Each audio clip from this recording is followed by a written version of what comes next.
Welcome to the Biz Bash podcast, where we make biz strategy a piece of cake. I'm Elizabeth. And I'm Cami, but you might know us better as Eliza and Calligraphy and Cami Monet.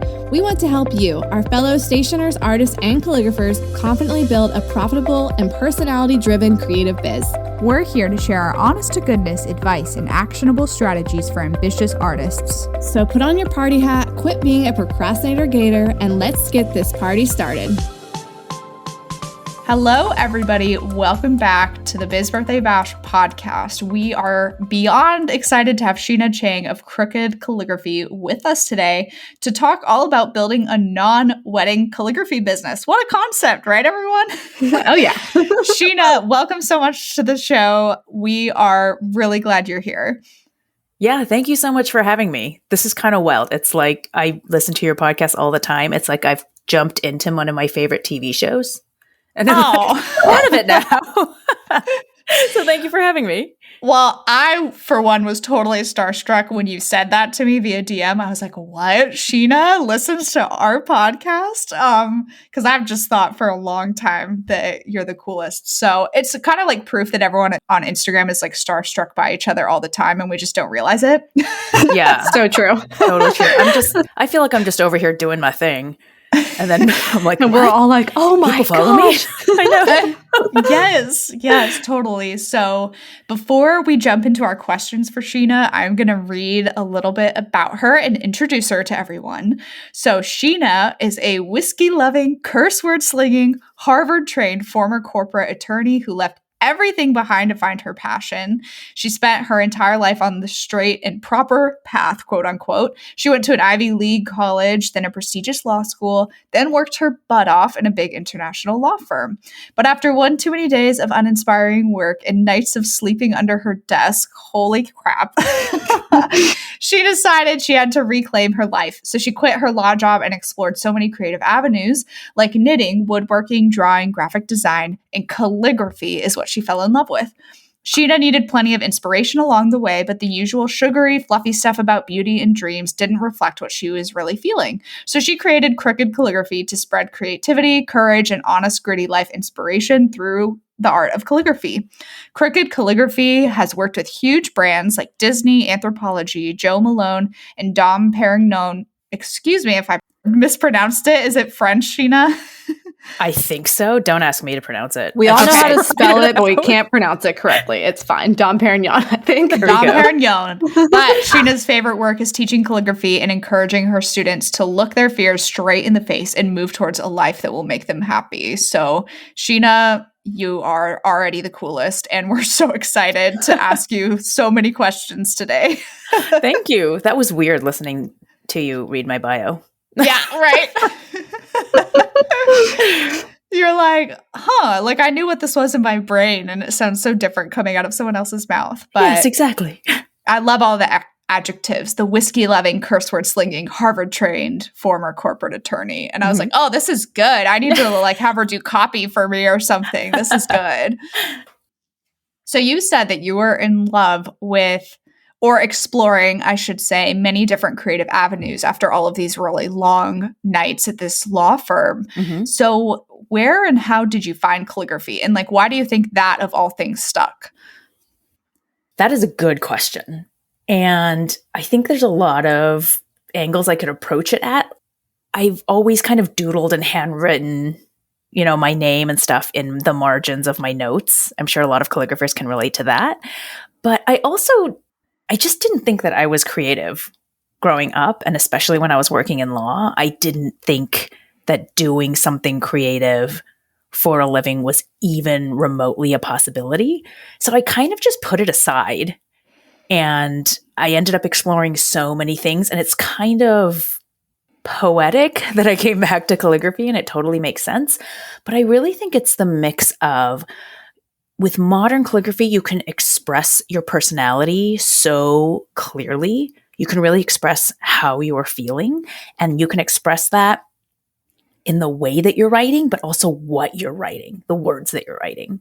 So to me, it's such a versatile craft. It has that double meaning. It doesn't take much to get started. It doesn't feel super, super intimidating like maybe realistic oil painting does.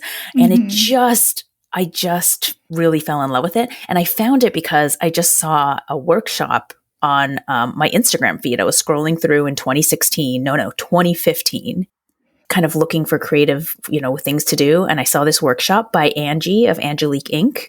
Which I'm sure, yeah, she's amazing. And I'm sure, so many of your listeners have heard of her. But yeah, took that 3-hour workshop and was just down the rabbit hole of calligraphy. I think she was one of my very first follows. So yes, I definitely know who Angie is. Yeah, I feel like 2015, 2016 was like the biggest time for modern calligraphy. Does that not feel like that? Like maybe it's because we were just getting the industry then, but I was just like, I felt like modern calligraphy had this huge resurgence in like 2015, 2016. It was like all the rage. Do you guys feel like that too? I think partly because a lot of people took the Modern Calligraphy Summit. I think the first one dropped in 2015, so I know I took that. It was like a whole thing. I just feel like that was like everything on Instagram was calligraphy, and I was like, this is amazing, because that's kind of how I was like excited about it too. It was just seeing so many posts at that time period. I just feel like it was like blowing up, but also could be like our own biases of like what we were seeing then too. Yeah, I do remember it really being big in 2015, but the crazy thing is how much bigger it's just gotten over the years, right? And it's 2021 now, and I think it's still a huge thing that so many people are interested in. Definitely. Agree for sure. I think a lot of us who have become like close in the industry just so happen to kind of put our foots in the door maybe in those same couple of years. So it can feel like, oh yeah, that aligns with my story and my timeline and what I remember. Yeah. And so it is funny to talk to people and like, holy cow, 2015 is 6 years ago. What is this? That's wild. So calligraphy stuck, and you took a class. Did you take an in-person class with Angie, you said? Yeah, I did. Okay. And I know that you said that it's hard to answer, but like, why calligraphy instead of knitting? Was there something about like the words for you? And you might have touched on it a little bit, but maybe you could embellish that a bit. Yeah, because I tried knitting and I gave it a good try. Like I opened an Etsy shop. I thought I was going to sell knitted pieces and knitted patterns. And there was I have been knitting all my life as well. My grandmother taught me, but there was just something about the immediacy of calligraphy. Okay. Right? Once you pick up a pointed pen and a flexible nib or a brush pen, you can create a quote or someone's name in minutes. And it doesn't have that repetitive, knitting, like it could take days of just like doing rows after row after row of things. So yeah, it was kind of this mix. And it was specifically modern calligraphy for me because my personality, I don't do well with really repetitive, structured, formal scripts. Okay. So I've tried to learn copperplate, failed miserably. There's something about the immediacy and expressiveness of calligraphy and the way that it is words in particular. Okay. Yes. Oh, I was just going to say, how did you take your hobby of calligraphy and turn it into a business? Was it like, your friends reaching out, asking for projects, and it kind of goes from there? Or did you like initially set out to be like, I am going to start this as a business? I knew I wanted to start some sort of creative business. So I mentioned that I had started a Nitsy. I was like, was your shop called Nitsy? Because that is brilliant. That is, I know. Copyrighted immediately. No, I started a knitting Etsy shop, and so I was exploring all these ways to make a living doing something creative. So I was so into calligraphy that I knew I wanted to try making a business out of it, but it took me such a long time and exploring so many different things to really nail down exactly what I wanted to do with my calligraphy, which is I think what we're going to talk about, and which I wanted to share because I feel like so many people who get into calligraphy and want to start a side hustle, they feel like they have to figure it out and have a perfect business plan from the get-go. And my experience has been that I just tried so many different things, and I had to do that in order to really figure out what I loved and what I was good at and what people would pay me for. Interesting. Yeah, that's so true. Like, I think all of us on our creative paths have a period of exploration. And I think that's where people get the analysis paralysis, right? Like, they want to sit there and analyze exactly the direction they're going, especially because I think we've heard our whole lives from the stereotypical approach to a business is you have to have a plan. And well, that's just not how some of our brains operate. Sometimes some of us just want to go for it. I don't know if this is speaking to you at all, Cammie, but you know. Yeah. I don't even know what a plan is. Okay. Then you go for it and then you, like you said, Shinah, you figure out what you like and what you don't like. And it sounds like for you, that kind of became apparent relatively quickly, like that maybe weddings didn't resonate with you as much. Or when do you think you kind of figured that out? It's a good question. I think looking back, I have never personally been super into weddings or wedding planning or thinking about my own wedding. I would never personally pay thousands of dollars for a calligraphy wedding invitation suite. Like, I'd rather spend that on whiskey. I know that makes me sound like an alcoholic, but like whiskey, good food, like, so I think maybe it just wasn't like aligned with my personal values, which is a really good place to start. Okay. But then I had heard, you hear that someone's a calligrapher, you think weddings. Mm-hmm. That's kind of the big stereotype that's out there. So I kind of had an idea that I didn't want to do weddings, which is why I started out in greeting cards, like making greeting cards. Okay. But, I didn't move away from weddings immediately. I tried some stuff in weddings along with a lot of other things. And then that's when it really cemented that, okay, it's not my jam working with individual brides. Totally cool. I'm going to try building my business in another way. And it worked out great because there are a ton of people who are willing to swoop in and work with those clients. So yeah, no. And I hear you, Elizabeth, you and Cammie talk about how you love, diving into the creative with your brides and really bringing their vision to life and doing that with them.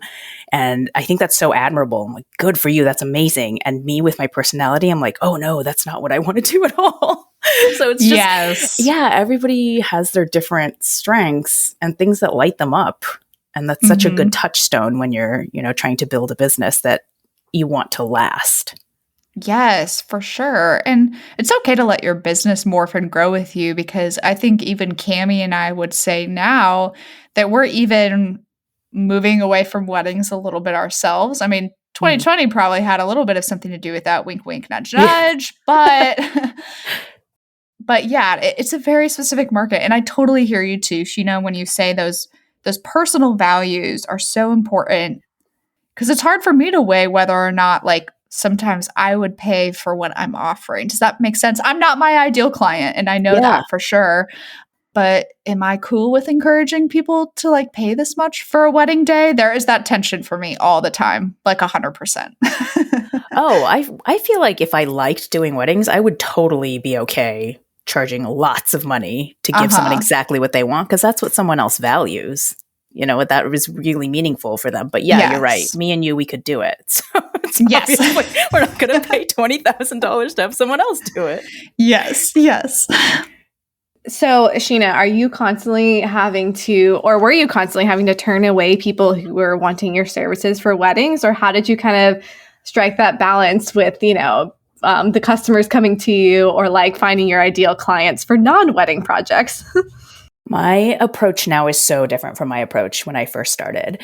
And when I first started, I think it's just like so many others, I would just take whatever came my way. Oh, yes. I was not in a place to be choosy with my minimal followers on Instagram and just, my 10 items in my Etsy shop. But I think that's actually a great way to, again, just really get clear on what you like doing and what you don't like doing. And just being honest with yourself about why you don't like doing it. Because you could not like it because it just kind of doesn't jive with your personality, or you could not like it because it's just hard and uncomfortable and you don't know what you're doing.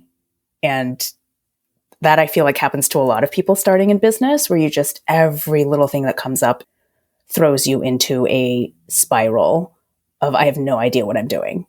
Pricing, invoicing, deadlines, all that stuff. So I just really I took what came to me, and I really paid attention to what I really liked and didn't like. And that was stuff I started out with greeting cards. I tried selling some calligraphy mugs, and that was a disaster because I just had to order like 1,200 mugs and they didn't turn out right, and I didn't sell the vast majority of them, and I had to store them and shipping them. Oh my gosh. Yes, Yeah. I know. I did custom commissions for people who wanted me to write poems or, their wedding vows or stuff like that. I did some, wedding and event stuff like place cards and envelopes. What else did I do? I could go into the whole list, but I don't know if this is going to be boring for people. I did a lot. I tried a lot of things, basically. But what I want to tell people is that there are so many possibilities out there besides wedding calligraphy that you could explore. Yes, for sure. There's a whole entire world. And I'm even looking at your notes that you kind of wrote, and you did write a ton. Yeah. Yeah. So let's talk about some of those other possibilities for non-wedding calligraphy. I'm sure people are like, what could I even do? Because literally your mind, when you think calligraphy, you think wedding invitations. Like it's just, peanut butter and jelly. That's what it is. So let's talk about those other things you can do. Yeah. So, I did try a ton of other things, but I was, thinking about our talk today, and I really like to break things down into sort of steps and frameworks and stuff. So what occurred to me is that to give just a couple of tips that I think would be helpful for folks. Yes. Is identifying what you like to do and who you like to do it for. So that sounds simple, but like when you start thinking about it, even wedding calligraphy, you can break down into so many different types of services and offerings. Wedding calligraphy can be designing and printing a whole bespoke invitation suite with embossing and wax seals and ribbons and that, right? Or it can be writing a wood sign for someone's welcome, or just writing place cards. So it can be doing spot calligraphy and then sending that to a stationer. So that I feel like is the first step, is kind of breaking down, okay, what is it that I actually like to do? And then thinking about who you like to do it for. Like what client would you like to do it for? So again, taking wedding calligraphy, you can do wedding calligraphy for individual brides. You can work mostly with event planners that plan weddings. You can work with a stationer or maybe a stationery shop, and be sort of their go-to calligrapher. There's like a lot of different ways you can approach it and a lot of different clients you can have. So I feel like it's helpful to kind of start thinking about it like that. Does that make sense?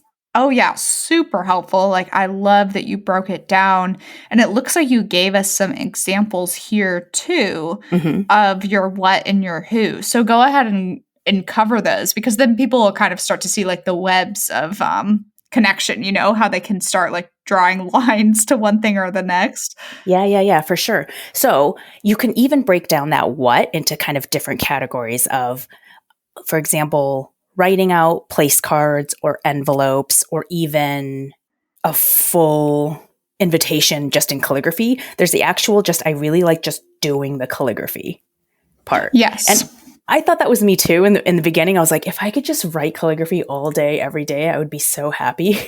And, that's a lie. I don't think I'd be happy doing that. But, that's what I thought in the beginning. So if that's what you want to go after, right, those kinds of services, there's more on the design side. So designing calligraphy phrases to go on products, or designing it and delivering it digitally to go on maybe a small business needs, headers for their website, something that says home, and products for their website, or maybe they want to put it on a flyer that goes out. So there's this whole area of designing products, and the most kind of memorable projects that I did in that category was I got hired once by a small business that were putting out kind of like a meditation book, and they wanted me to do the calligraphy that was going to be kind of the main art in the book. So it was writing out calligraphy, but it wasn't like a repetitive, place cards or envelopes. It was designing each phrase in a different style of calligraphy and then delivering that digitally. So Okay. when you start to think about that, it really kind of opens up a whole new set of avenues that you could go down. Then there's teaching, which is kind of a whole other category that you could do with your calligraphy.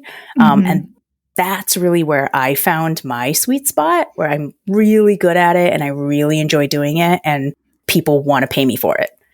So that's kind of where I landed. But I've seen calligraphers like take a mix, of all these different categories and kind of create exactly the kind of business that they want to be, working in.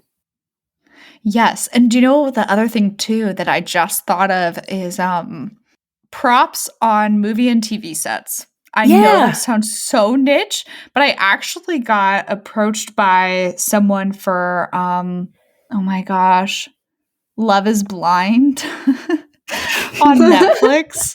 Wow. They reached out asking for calligraphy for like the second season. I was not fast enough to respond, so I missed out on that opportunity. But all that to say, there are people looking for that all the time. Or you think of How I Met Your Mother. They have several different instances where there's calligraphy in that show, or even Survivor. So that's like another funny, weird niche where the entertainment industry looks for calligraphers for weird things like that. Bridgerton, there's so many, Yes. period pieces. Yeah, it would be so cool to do that.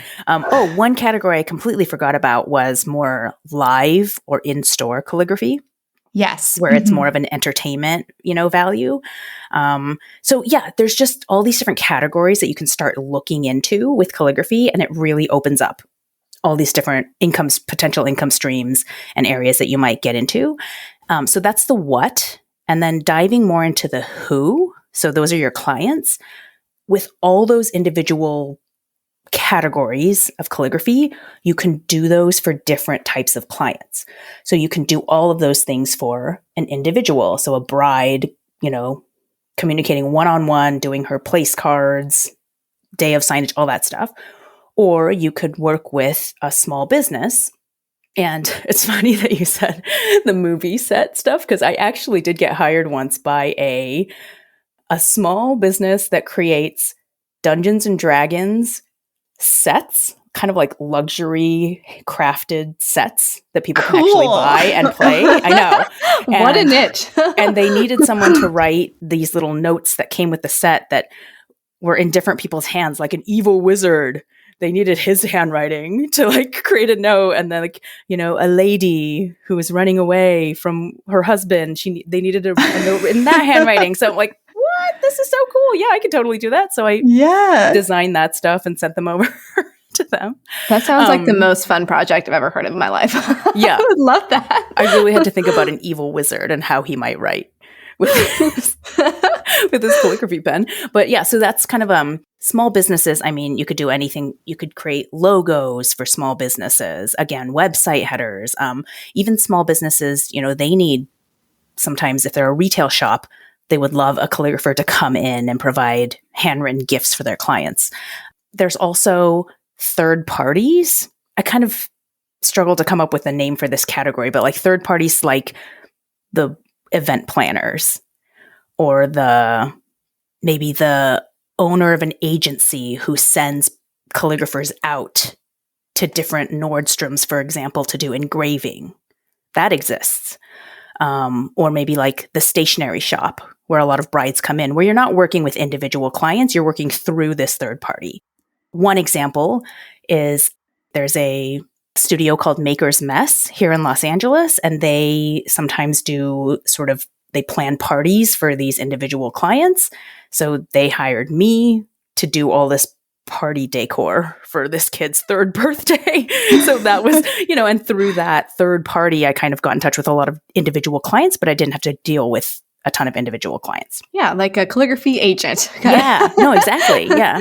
And then a fourth category here is just large corporations. That's kind of a different kind of client that might hire you over and over again for different things. I did place cards for an Atlanta United event once. It was very last minute. Okay, that's what I've realized with a lot of like really big corporations is sometimes you have to sacrifice timeline a little bit. They tend to like to throttle things in a little last minute, and once they get to know you and your brand, they'll be a little better at it. I don't know if you've experienced that, Sheena, but I did those Yeah. place cards in like 2 days for Atlanta United. Yeah, I have. So I've, again, Dom Perignon that I've worked with is not just Dom Perignon. They're owned by Moet Hennessy, which owns all these individual liquor and champagne brands. It's like a huge corporation. So that kind of leads me to my next overall tip is that once you decide what you want to do and who you want to do it for, that will help you determine how you market yourself to attract that exact kind of work. Because working with a huge corporation like Moet Hennessy, you're going to want to show up differently than when you're working with, an individual bride.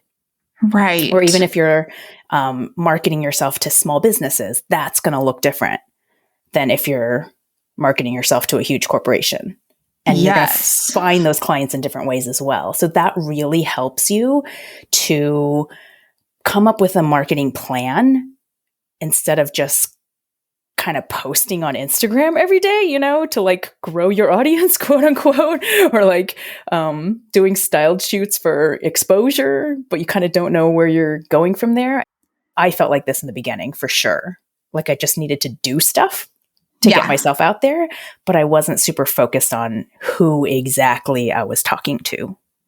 Yeah, it's a really hard thing to balance, and that's actually a perfect segue into one of the next things we wanted to ask you was what marketing strategies have contributed most to your business growth? So things that you've done and you feel like you've been able to do well, or the way that you talk to your audience, things like that. We would love to be able to hear examples. Mm-hmm. Yeah.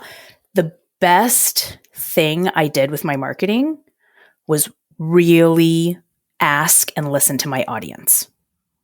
So I had to really get to know who I was talking to and what specifically they were struggling with, what specifically was holding them back from working with me or purchasing my product. Like, what is their pain point and struggle? And then you can really talk to those people in a super specific way that makes people go, oh, you're like in my head. How did you know that? I totally want to learn more from you. So for me, that's really been since, I want to say 2018. That's when I really launched my first online course to teach calligraphy. And since then, I've been really focusing down, niching down, like really focusing on teaching. And it's just, my marketing has gotten better and better as I get to know my audience more. And that's just, it's asking, it's asking people, why didn't you buy? What's the one thing stopping you? Like, what's the one objection or fear? And then really talking to people about it and understanding it and then trying to address it. So when did you start asking? Because I'm assuming that you didn't just start at Instagram and start asking, right? You'd had maybe like a semblance of an audience. So did you know that you wanted to teach and then you started asking those specific questions to your audience to like niche in on that better? Not exactly, because that makes it sound like I knew exactly what I was doing in the beginning, and I didn't. I totally didn't. I started out with greeting cards. So I did, when I thought I was focusing on greeting cards, I did try to focus and really be clear on why my greeting cards were different and who I thought would want to buy these. And I did ask in the beginning, like, which card design do you like best? This one or this one? That's a really super easy way to do that, especially these days with stories and polls.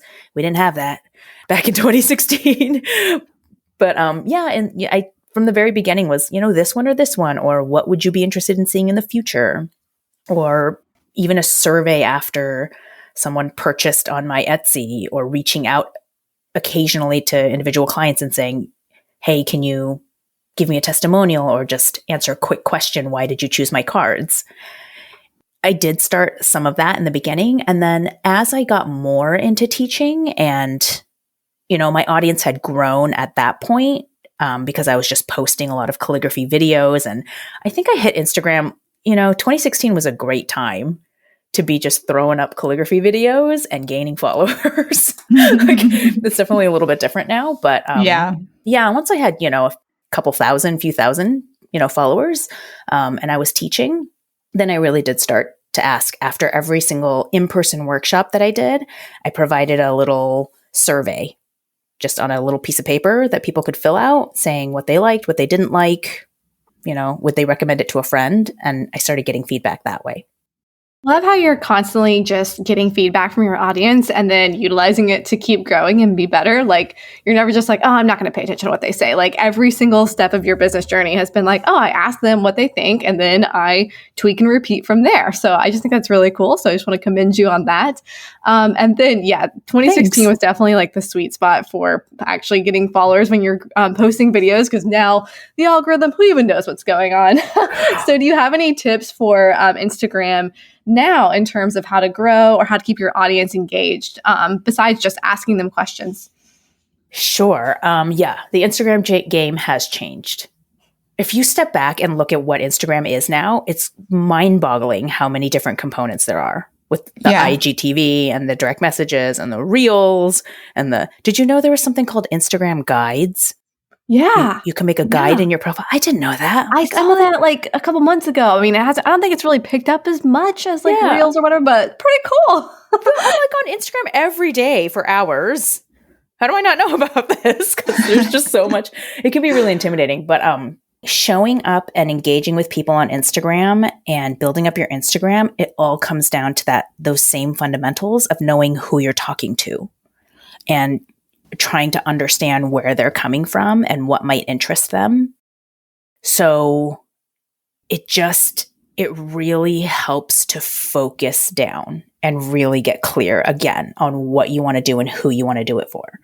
So I think stories, working together with your feed and then getting people into your DMs is a really good place to start. So really thinking about your audience and kind of how they might want to see things and what might get them to actually engage with you. So let me try and come up with an example. Say you are selling greeting cards.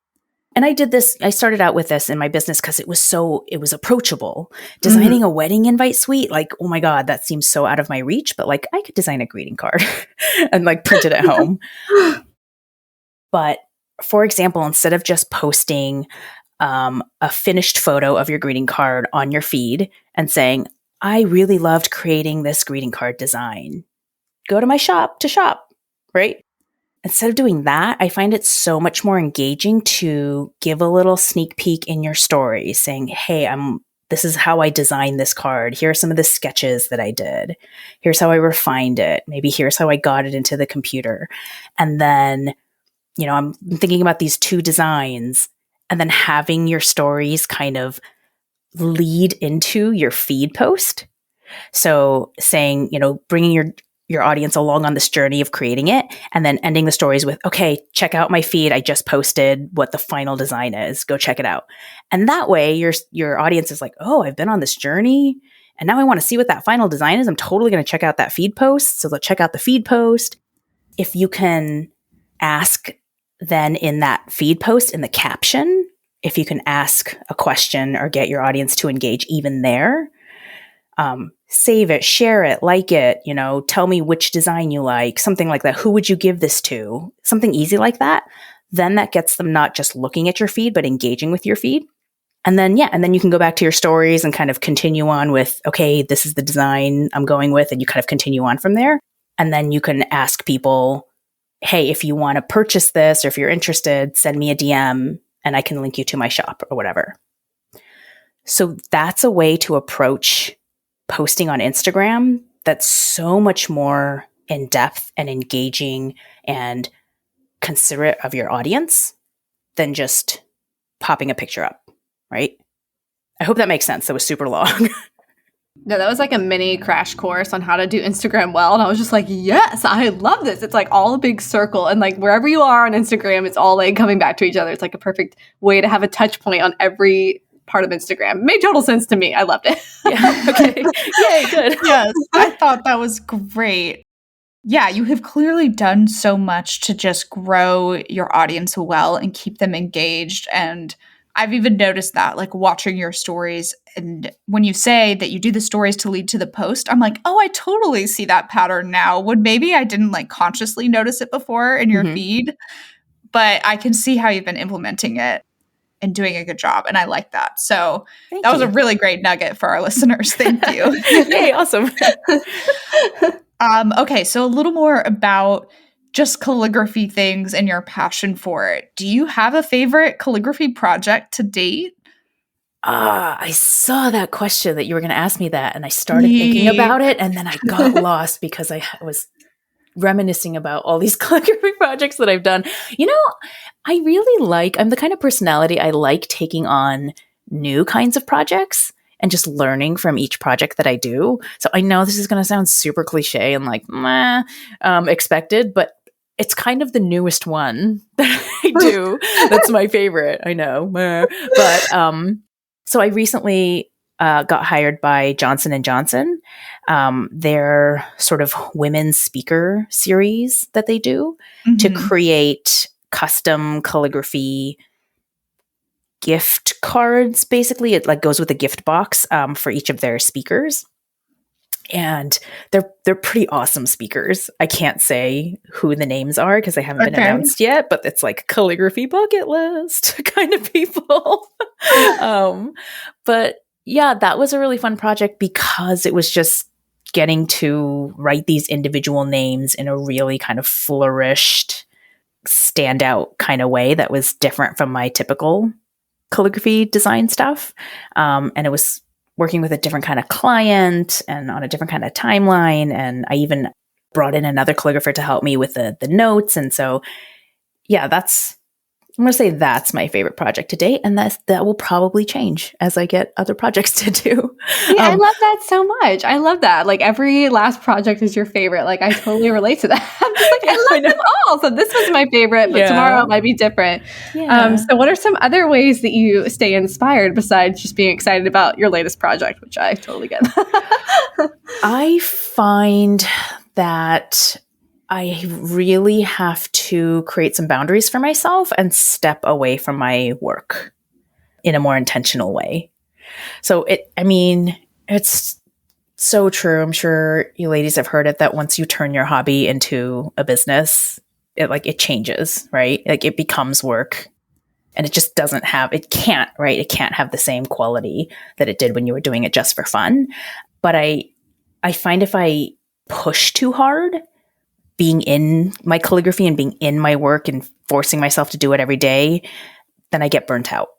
So I like to do other creative things. So I did a huge macrame hanging over the holidays just to put on my studio wall. And that was really fun because it was something totally different from calligraphy. We're starting a garden in my backyard right now. And that just kind of gives me a lot of joy, and I'm like doing a lot of physical work. I take walks. I sometimes take out a huge piece of watercolor paper and I just try out different colors and doodle and scribble on it like a toddler. So I guess I'm saying I love calligraphy, and sometimes there's a quote that will just inspire me I have to write that right now in a calligraphy style. And then sometimes I have to step away from calligraphy. And then I come back inspired. That's awesome. What a great answer. Also, I saw that behind you in your office when we first got on and I saw your video. And that is gorgeous. I would not have known right off the bat if you hadn't said oh yeah, I just did that as a fun passion project, that would have been something that you did. That's so cool. Yeah, thank you. Yeah, I just found a pattern on Etsy. Yeah, told me exactly what to do. I mean, my knit. Call back. The Nitsy. Yeah. Too good. All right, Shinah, tell us too what an average day looks like for when you're working, as I'm assuming from home, from like most of us who were working home pre-pandemic as well. So what does that look like, your day to day? My day-to-day has a lot of computer stuff and not as much calligraphy as I would like, to be honest. I think that happens to a lot of business owners where you think you just want to do calligraphy all day, but running a business is so much else other than calligraphy that has to be taken care of. So I actually am at this point in my business, I'm in year 6. So I started in January 2016 and it's now 2021. So I actually have a team now, which is crazy. And I never thought I would employ people. But so it's kind of it's talking to my team and managing people and sort of addressing any issues that come up. It's working with my Facebook ads team, to make sure those are going well. It's creating content for Instagram and, my Facebook group and maybe to put up on YouTube. I'm actually really excited. I'm launching my own podcast soon. So I'm sort of thinking about I know.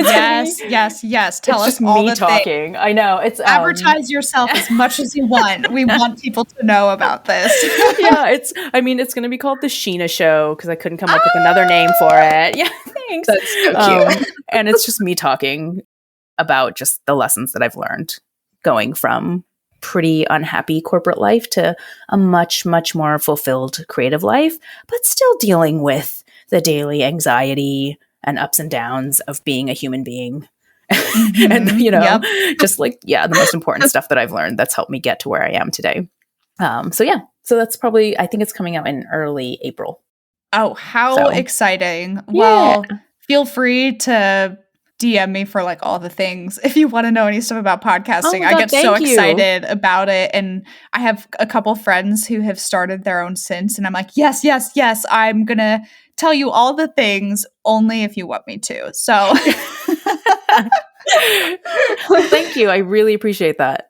Yeah, Elizabeth will get your sounding fantabulous. I know. So. Yeah. Shinah had to deal with a zillion questions from me before we hit record. Now try this. And she's like, oh gosh, this girl is crazy. Look how hard she works for you all. Y'all listening to get this quality. Make you have good quality sound, people. Elizabeth's all about that. We have a lot of people who don't realize we live in different states because of it. And that is actually a point of pride for me that we do sound like we're all sitting in the same room. Even when we have a guest, I want it to sound like we're all sitting in the same room having a conversation. Wow. Okay. And also for the size of your team, Shinah, do you mind sharing how many people you have working for you right now in their respective roles? Are you okay with breaking that down? Because I'm definitely curious. Yeah, for sure. And this has been really recent. My business grew so much in 2020. So I really never thought I would be leading a team because I thought I was bad at it. So, you're always learning and growing in business. But right now I have an operations manager. Okay. Oh my God, just takes care of logistics and making sure everybody's doing what they're supposed to do and project planning and all that jazz. I have a sales and marketing assistant who helps me with sort of repurposing content for Instagram, responding to comments, talking to people about my course, that kind of thing. I have 2 teacher's assistants that work in my course. So I have my course is called Modern Calligraphy 101. It teaches pointed pen calligraphy sort of from the ground up. And we offer personalized feedback to every student in there for all of their weekly projects. So that's definitely something that I could not do on my own. So I have 2 of my former students who are doing that, giving personalized feedback, just making sure our students are having an awesome time and learning and getting personal attention. Yeah, so that's my core team right now. But I also have a Facebook ads agency that I hired to do my Facebook ads. I actually just brought on a podcast producer who's going to be doing all the editing and putting it up on all the things. Mm-hmm. I have bookkeepers.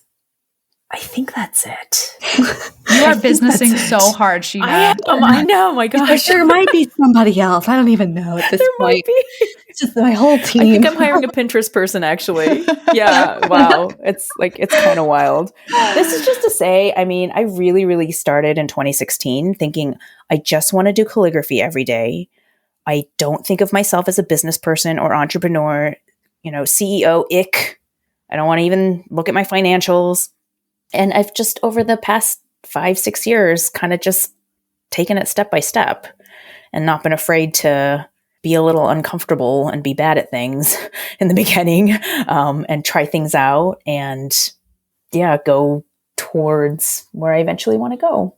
So that's how I got here. I'm not magic. I never went to business school or like had any entrepreneur training. So I'm just saying y'all can figure it out if you want to, if this is what you want. I feel like a willingness to be bad at something is like one of the key things to being a business owner. Yeah. Because you're just bad at everything. Yeah. You just have to like accept that and be like, you know what? I suck at this. It's fine. Yes. And my first Etsy listing was horrible. My first business cards were designed horribly. My first workshop was like not great. I couldn't answer all the questions. And it's just... And then you look back at what you're doing then, you're like, wow, I thought I sucked now, but I really sucked then. So I'm always improving. Yeah. Well, Cami said once, she was like, everyone, make ugly things. It's part of the process. Yes. Yes. Sometimes I like to tell my students to, if they're getting stuck in a perfectionist loop, just get a piece of paper and tell yourself you're going to burn it afterwards. And then just do whatever calligraphy you want, experiment, get your rage out, whatever, and then like really burn it afterwards. Yeah, I mean, sometimes you got to get that ugly out, and just you know, and then it's out, and then you can like start fresh. I have to do that all the time. I think I've shown examples on Instagram. Like, look, I tried to paint this bobcat, and look how it started out, and here's the finished product. But y'all would have thought I didn't know anything if you saw this piece. I don't know what was going on. It's like my mind wasn't right. I don't know. Okay, so this one is slightly more personal, Shinah. I'm going to put you a little bit on the spot because I was really inspired by some of your stories I saw last week where you talked about your bangs. And I know that is something that people might be like, her bangs, what does this mean? Would you be willing to kind of like reiterate that discussion a little bit? Because I thought it was inspiring in like a really beautiful way what you were talking about, that you were like, I'm just going to put my true best self forward and not care as much anymore. And if you're like, no, girl, I don't want to talk about it, we'll just have Emily cut this out. No. I'm totally cool to talk about it. I'm like a pretty open book with these things. So yeah, it's my hair actually. Like I have had these side bangs across my forehead literally since I was 12 years old. Never cut them. And I'm turning 40 this year. I had to think about that for a second.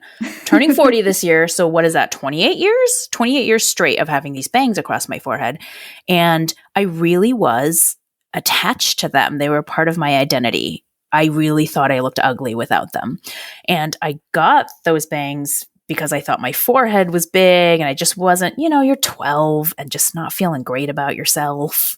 Mm-hmm. Who's 12 and feeling great about themselves? I don't know them. But yeah, I had a hard time when I was 12. And I think that just stuck with me. And I just assumed that I would have bangs for the rest of my life and I would be buried with bangs. And I just got to a point where I started showing up online. And this was, honestly, it was hard at first.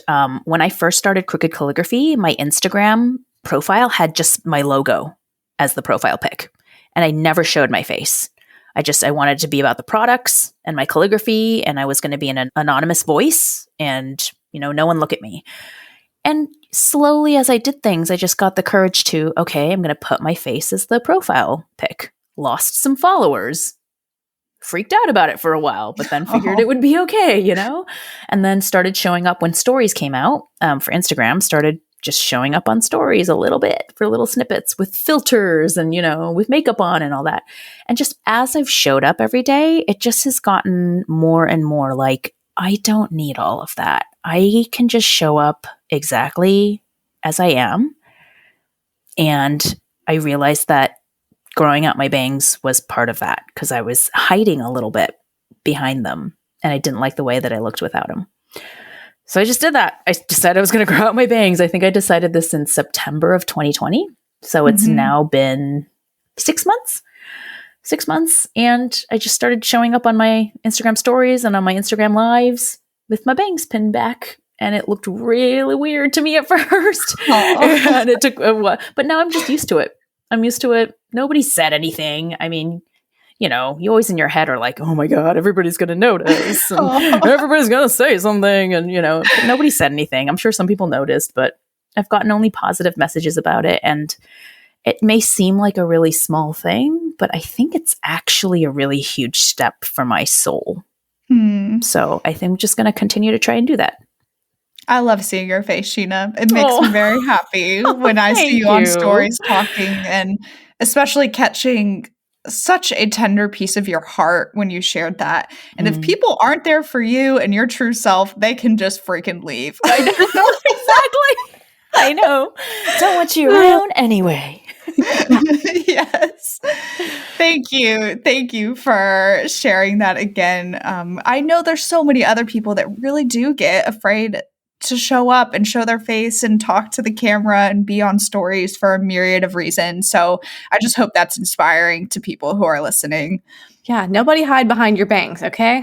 Your literal and figurative bangs. Well, it was funny, Shinah, when you sent me your headshot. Your headshot has you with bangs in it, and it actually took me a second because I'm so actually used to seeing your full face in your stories now. Oh, interesting. Yes, like that's how you are in my mind. So okay. Oh, I gotta schedule another photo shoot then. I guess so. Take some updated headshots. Go ahead, Kim. I was just gonna say, so besides your bangs, what else are you planning to leave behind in 2020, and what are you looking forward to the most in 2021? Oh man. You know, I think imposter syndrome. I'm going to try and leave behind imposter syndrome in 2021. This is actually inspired by a friend of mine. And I was like, that sounds like a good idea. I'm going to try and do that. You know, I'm not saying it's going to be easy, but the longer I do this, maybe the older I get, I'm turning 40 this year, you know, and then the more experiences I have. I mean, a couple of years ago, lost my best friend to cancer. He was 37. I mean, that kind of stuff just shows you the more you do this, like, why hide? Why hold yourself back because you're afraid that it might not go perfectly, or you're afraid you're going to fail? Why do that when you don't have all the time in the world, if you're going to be honest with yourself, you know? Yeah. So it's just, I think maybe it really is the age. I mean, you get to 40 and you're like, F you all, I'm going to do whatever I want, you know? But yeah, I'm going to give it a try. Well, not to mention, like, we've been going through the collective trauma of a pandemic. And I think that in a lot of ways makes you also start to give zero Fs on things that used to seem like a really big deal, right? Yeah. And this might be maybe connected, maybe not. But I remember first moving into Will and I's apartment, and when I saw a cockroach, it was like the end of the world, right? I remember when everything shut down March of last year, it was probably April, May. There was a huge cockroach crawling up the wall of our apartment. And I go, I'll get to it later. I'll find it later. Like, I just don't, I don't care. So I love that. I love that you are claiming this and that you're like, I'm just going to leave the imposter syndrome behind. I think that's something we should all aspire to. I know. And you're totally right. I mean, the pandemic has gotten, I think, a lot of people really thinking about how they want to live their lives. Because, if you're commuting every day to a job that you don't like, do you want to go back to that when the vaccines do get distributed and things open up again? I think a lot of people, the answer is no. So what are you going to do about it? I'm just saying, like, the whole message that I wanted to leave with people today is that there is so much more possibility out there than you think, especially if you haven't had models for this, especially if you haven't really dove into what creative entrepreneurship looks like. There are so many ways. I hope you've heard, just in this hour-long talk, there's so many ways to make money just with calligraphy. imagine all the other things. And I didn't used to think this either. When I was a lawyer, I thought I had to be a lawyer or something like it for the rest of my life in order to be safe and secure. And it's just not true. So if I can leave people with just that thought that maybe there's way more possible out there than you think, then done. I'm happy. I just want to like slow clap right now, but I won't. It's like, also, go ahead, Cammie, go ahead. No, I'm just like over here, just like, thank you. Yes. I love that. I love like the positive message and just reminding people there is so much possibility. Like you can just do whatever you want, literally with your business. Like it's all going to be awesome if you just like put yourself out there. You never know what's going to happen. Yes. And I'm now thinking, Shinah, that I think this podcast episode, we have to name it something a little more inspiring than what we originally picked. I'm thinking like you do you, something along those lines. Yeah, or building the business of your dreams, something like that. I do definitely think people are like, they hear non-wedding calligraphy and it's like, ooh, what is possible there, So it opens a door, but really it's about so much more. Grow out your bangs and start a business. Yeah.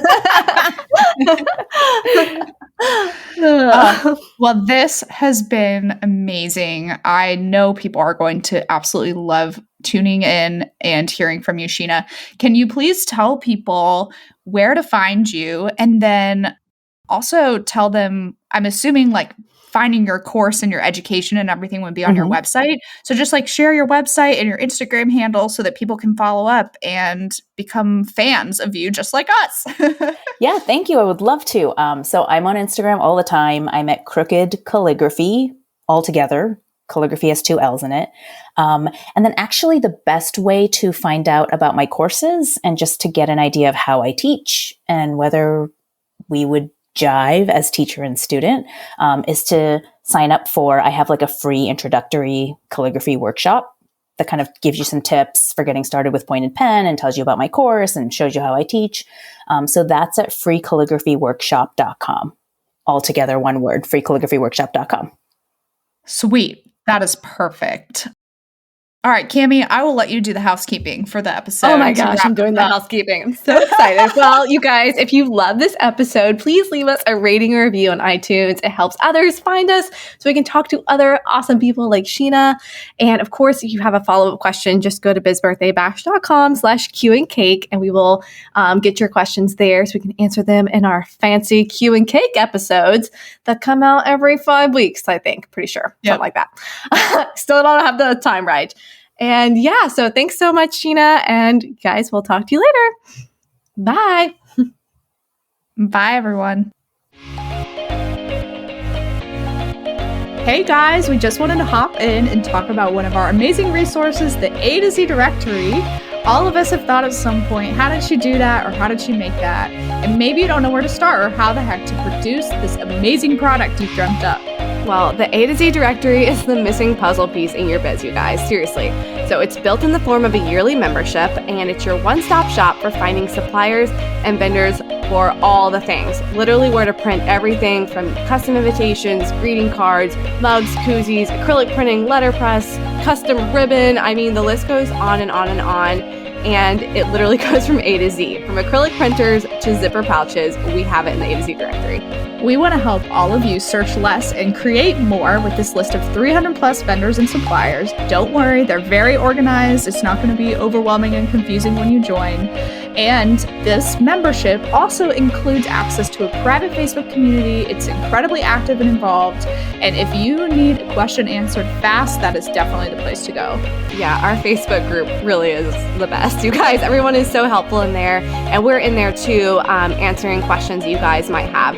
So it's a great way to get access to us and ask us things without sliding into our DMs. So we're more likely to answer you in the Facebook group, just saying.